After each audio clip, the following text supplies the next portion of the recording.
Your professional brand is your secret weapon, not just your LinkedIn profile.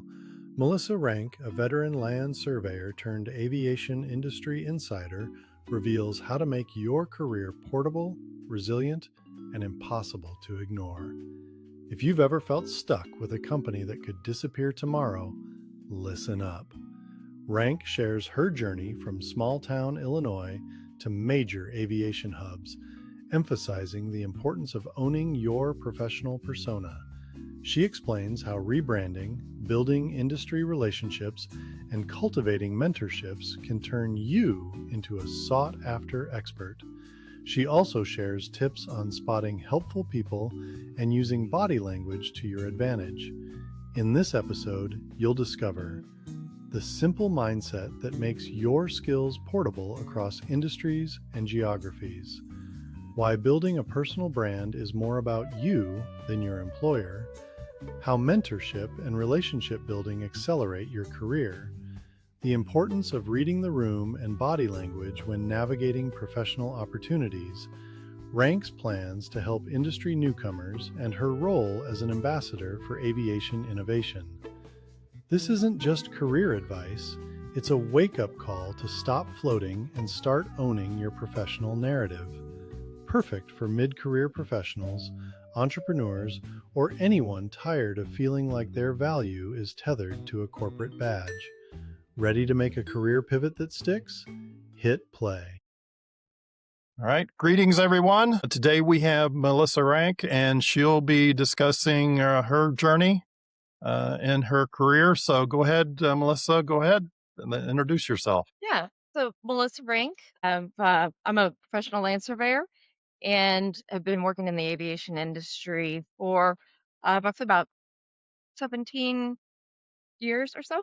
I, I wanted to talk today about personal branding. In our careers, we tie very much everything that we're doing as an organization to the organization that we're working for. And so my background has been working for geospatial corporations. I was fortunate enough to work for a very large national firm. Most of my identity was rolled up in being an employee with them, and I was with them for almost 18 years. When I made that pivot from there, realizing that everything that I was professionally was directly tied as an employee to an organization, and that's when I started realizing the importance that you you brand yourself as a professional. So your identity, what I guess your professional persona, that's portable.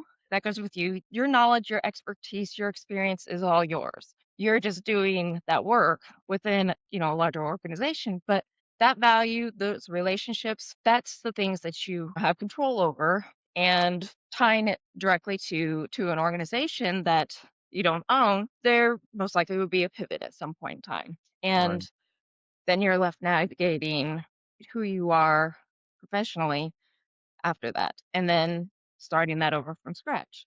So whenever I had that, change and went from very large company that's highly involved in aviation, so that it did help because it added credibility and credentials to me as a professional, especially new to aviation, and building my expertise, and Right. then making that pivot to an organization that did not have a presence within aviation.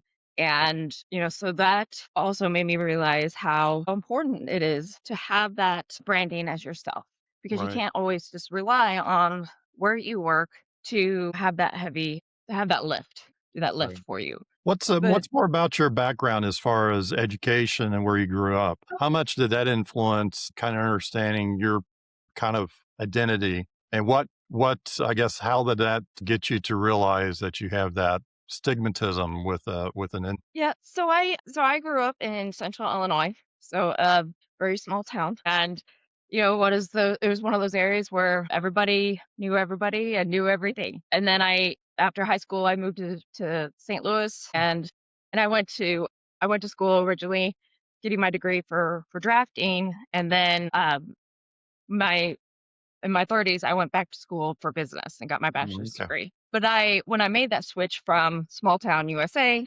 to the St. Louis area and a bigger city and whatnot, your brand was, I could rebranded myself. So I was no longer just this little country girl. Actually, the benefit of it was I could be anybody I wanted to be. Right. And that was actually a lesson I taught my son when we were living back in central Illinois. And last year we made a move to Jacksonville, Florida. And, I had told him too, or this is your chance to be whoever it is that you want to be. Living in a small town, sometimes your brand is made for you based off your Right. family and everything. So I think that did play into it because growing up, my brand was my family and my older sister. So I didn't get a chance really to build that from scratch. And my brand and who I was deep down. Right. So, in the professional world, I relied So very heavily right. on So when you being moved an to when you employee. right. So when you moved to St. Louis, how did you rebrand yourself, or did you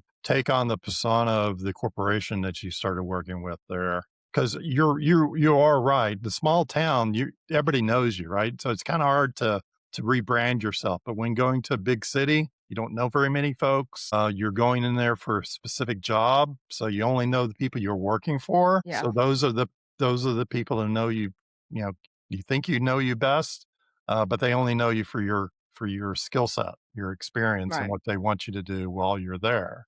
Was that when you mentioned rebranding? Is that what you consider rebranding, or did you have any control over that? So, well, I guess professionally and personally, because you know, obviously being in Illinois or in central Illinois, it was a little more country, a little and the one of the big reasons that I did move from central Illinois was the lack of opportunities. Really? Being in a field that is kind of specialized. And I wasn't in aviation then, but doing the, survey drafting and things like that. The surveying industry is mostly then. And so that was that. I could think that shift that I made from Illinois to St. Louis was kind of that the grit.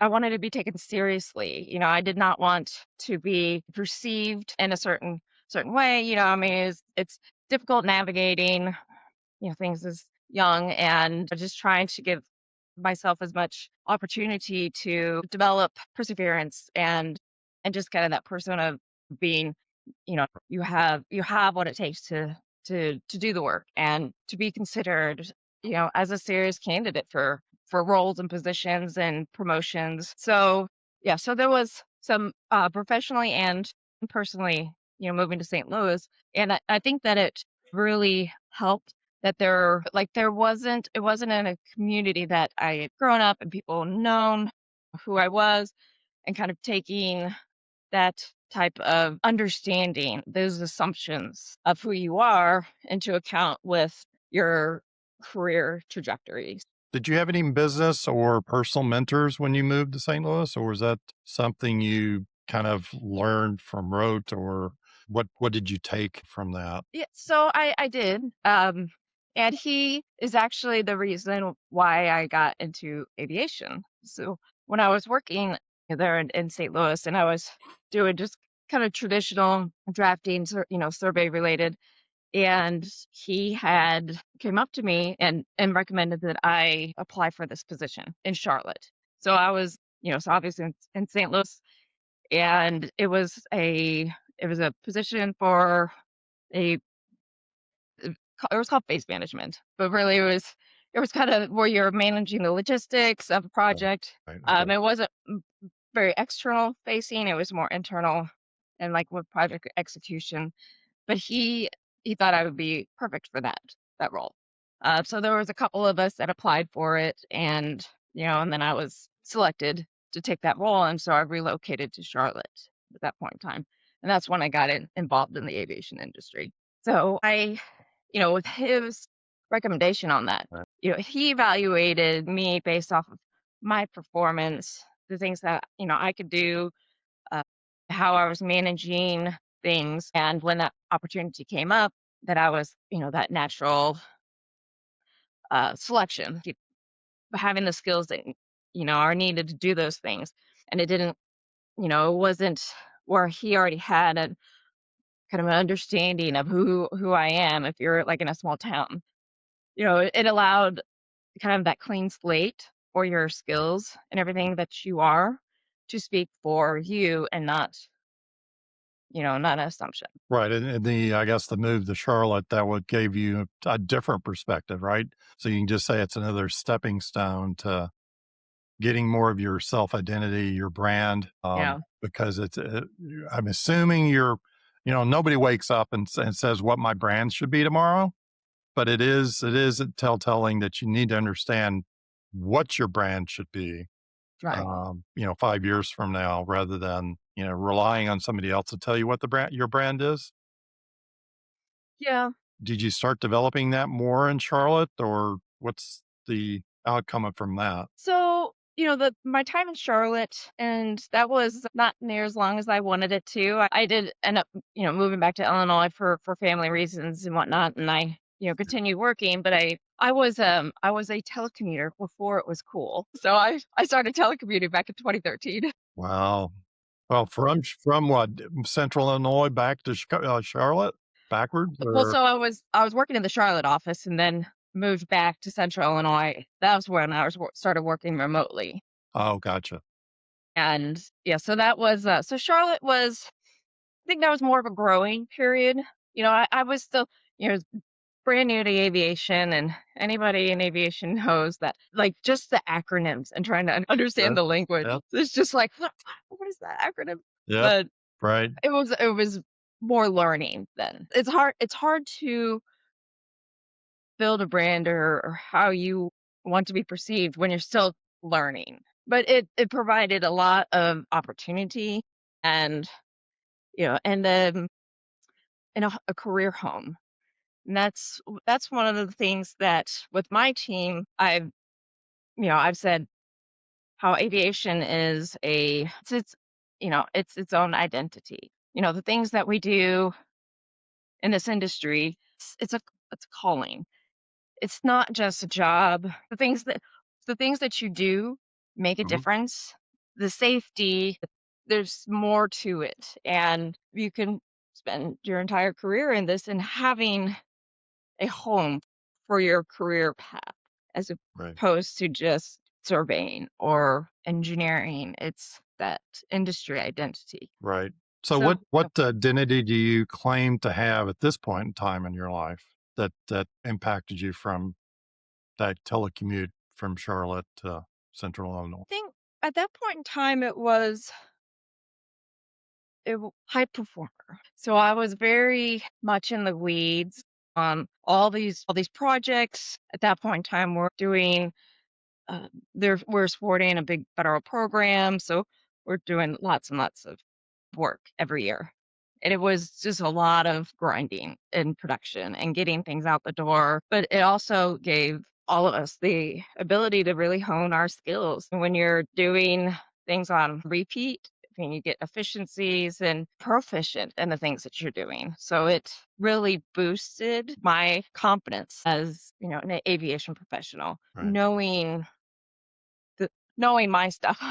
Now, I do not know everything in aviation, but if you want to talk about some geospatial, some mapping, surveying, airfield operations, it's stuff. Aerospace engineering, no, nothing like right. that. You're But adjacent, right? You're adjacent yeah, to the actual aviation. but it gave me a lot of confidence in my knowledge, Mhm. and also then the ability to pass that on. Coaching and mentoring the next the next level, moving up, and that's also something that I have been carrying through, I would say, the last maybe 10 years, 10 to 15 years, maybe not 15, but that ownership of passing that knowledge, passing that confidence Mhm. down to those who are coming up behind you. I mean, have you had mentees that you had that kind of giving back to those coming up after you, just like somebody did for you to get to the Charlotte? Yeah. And that's so important nowadays is having, mentorship programs, helping people navigate their career paths. And with what I was saying, a little bit ago about the identity, the having a place for your career. The aviation industry is hard, and there's a lot of information out there, and it has been key to me being able to expand my knowledge and my experience, or the people I can rely on to, expand my understanding of aviation. So having mentors and mentees, I mean, that is key to building your brand, having that industry understanding, and then also those relationships. Well, do you still have a mentor to this day, or do you I have? do. Okay, that's Yeah. good. Yeah. Is that a long-term mentor? Because I know some folks, you get the old adage of, if you're in a room and you're the smartest person in the room, you need to get another room, Yes. right? So have you progressed in the mentors over time? Yeah. Yeah. So it's changed and evolved, throughout my career. Obviously, very early on, I was saying how uh, my mentor recommended me for that position in aviation. Right. That was a different type of mentor than what I have today.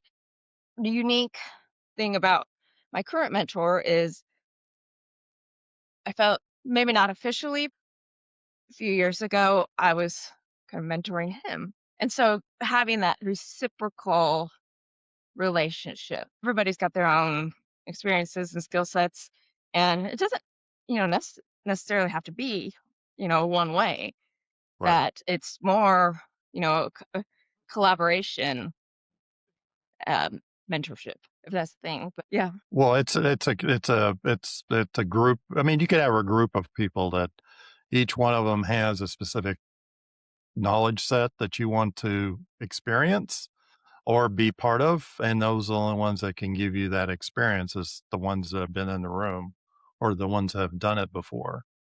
So there's different mentors, there's skilled mentors, there's life coach mentors, there's whole sorts of aspects of your career or your skill set that you need practice on, right? And you don't have, sometimes a lot of us don't have good examples of that. And right. so, I mean, but career wise, go back to your identity. Do you have like a specific identity goal that you want to have in mind, or are you already there?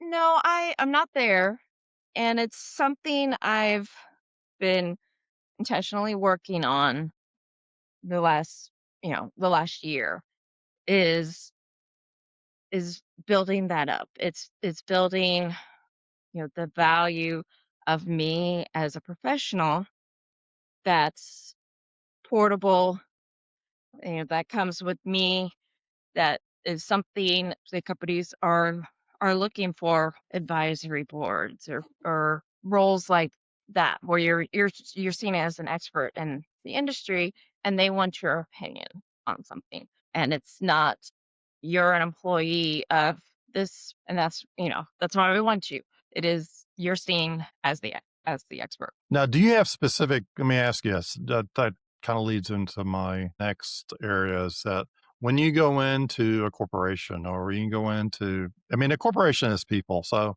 when you go into a room of people that have this corporation or identity, because do you feel them out to make sure that the relationship is going to work? I mean, I'm assuming you're not going to go into something that you feel uncomfortable in. And do you have a certain spidey sense that says that, this is not going to go anywhere? Because I've had those before as a, I can't work with these folks. And do you Yeah. feel like there's a certain threshold or compatibility that you look for when you go into those situations? Yeah, definitely. If you're not going into a room with leaders, decision makers, peers, and not reading the room, then that's a misstep because it's about having awareness and putting yourself in the situations or around the people who are going to help you win or going to benefit.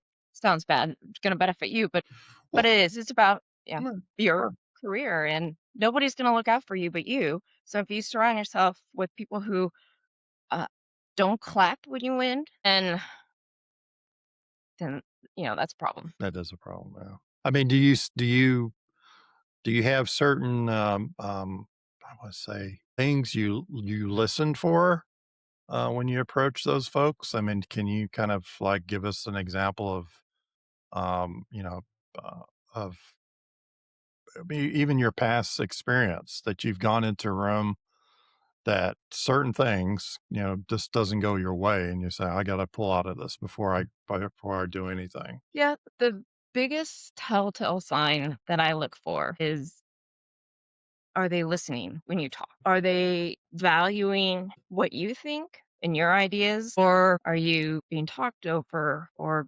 dismissed? Those are the things. There's not necessarily what people say, but do they listen? And looking at body language and stuff too, that those are the things that are the telltale signs. People could say whatever that you would want to hear, but I listened to Vanessa, the name escapes me right now, but she has a book, Captivate, and there's another book, but it's about reading people's body language and how to be a more engaging speaker, better listener, all of those things. And that stuff is very interesting and helpful because body language speaks louder than words. I've had this early in my career where they pigeonhole you into specific task or whatever, but they don't, and you pointed out, they don't listen to you, nor do they even like, put you in the right position to do what, get your strengths, brings out your strengths. Do you have a strategy as far as oh, I say, go back, percentage of how much you encounter, how actually a lot of times you're not encountering the right folks. And so is it, what's a good percentage you think you're encountering these days in the last maybe 5 to 10 years? Or as far as cooperation or actually they're actually listening to you? Well, it depends on context a little bit because so within the last, handful of years, say, well, since COVID, and Mhm. that kind of changed the interaction and stuff anyway. And everything went very virtual, and to be honest, it was something I was already experienced doing. Had been telecommuting for quite a few years and being very effective at building that repertoire with somebody over video call or those virtual meetings. But I guess the context and the things that I'm seeing is the within aviation, there's a lot of that there's listening, there's different because I have a background that is very different than most of the people that I interact with within aviation consulting. They're mostly engineers or planners. Not many are have the surveying and mapping part of it. And there, yes, it's that listening, that understanding. Well, I don't understand this. Explain this to me. When it comes to business, that's not as receptive, and there's a lot of dismissing that happens when talking about business. And if you're not in that group in the in group, they're not really listening. But then one thing that's been interesting within the last year, I've been expanding my relationships and my network outside of aviation consulting. So that's been really valuable because they're excellent listeners. People who don't live in this world day to day and you're talking to each other, they're really listening because they want to know. It's something that they're not experienced with and wanting to understand. So that's actually been very refreshing that they are very excited to have a conversation. And yeah, and so, with the changes in aviation and advanced air mobility, UAS, all of this, where aviation is not about airports anymore. And so it's those conversations of the people that aviation is coming to who Mm, don't have that understanding. So that's really where it's right. been interesting and coming up and having a conversation with them to talk about a problem that they don't even know that they're going to have. And they're just so going to think, like a sponge and very, very receptive to talking, and they listening with the intention of understanding and not to respond. So the biggest takeaways, and is something that I've had multiple conversations about over the last few months, is the value of your brand as a professional and it being portable. Today, you don't have the lifers like it used to be.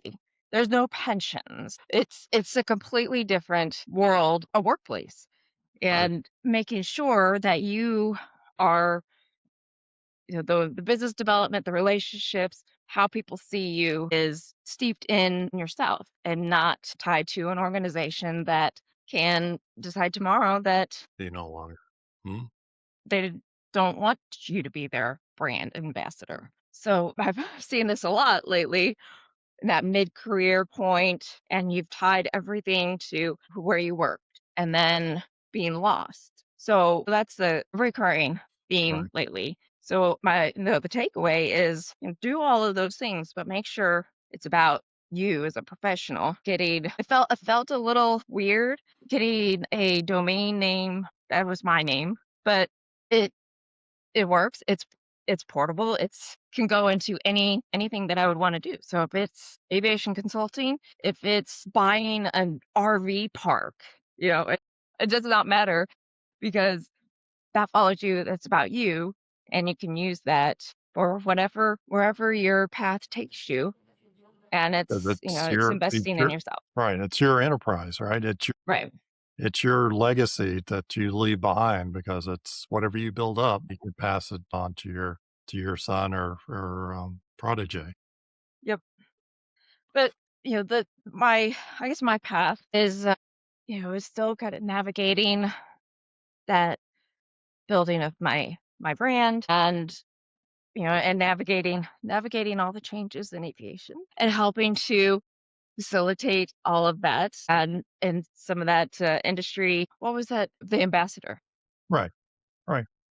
I mean, do you see yourself that is kind of the passion of being the ambassador of aviation? Or do you see that there could be, I mean, God knows, you don't know what tomorrow brings, but do you see that it's totally outside of aviation at a certain point? Or do you even see that? Well, I mean, I love aviation. I'm very passionate about it. That's It's here, and but it doesn't need to be airports. It is the aviation for everybody. And taking what my experience and my knowledge and the relationships to help bridge that gap that is coming Mhm. with the decentralization of aviation. Gotcha. It might not stay in aviation, but really, my path is about helping people, helping organizations, helping teams. There's no better feeling than helping somebody else win. And, those are some of the best days that I ever have at work is when somebody else gets a win and, something that I helped support, coached, mentored, championed, sponsored, whatever that is. It's very superficial when you win, but when you do something that helps somebody else win, that's where it's at. That's good. All right. Well, I appreciate your time, Melissa. So thanks everyone to joining in and you have a good rest of your day. All And right. see you next time in the next episode. Thank you. In this episode, Melissa Rank shares how building a personal brand can safeguard your career from unexpected changes. Discover practical strategies for self-branding, mentorship, and navigating the aviation industry's evolving landscape. Your professional brand is your most valuable asset. This episode is essential if you want to future-proof your career and be recognized as the expert you truly are. Find the podcast on Apple Podcasts, Spotify, or YouTube under Design Your Life Your Way. For inquiries, reach us at info@gnggdesignllc.com. Thank you for listening. Be sure to tune in for our next episode and take charge of designing your life the way you want it.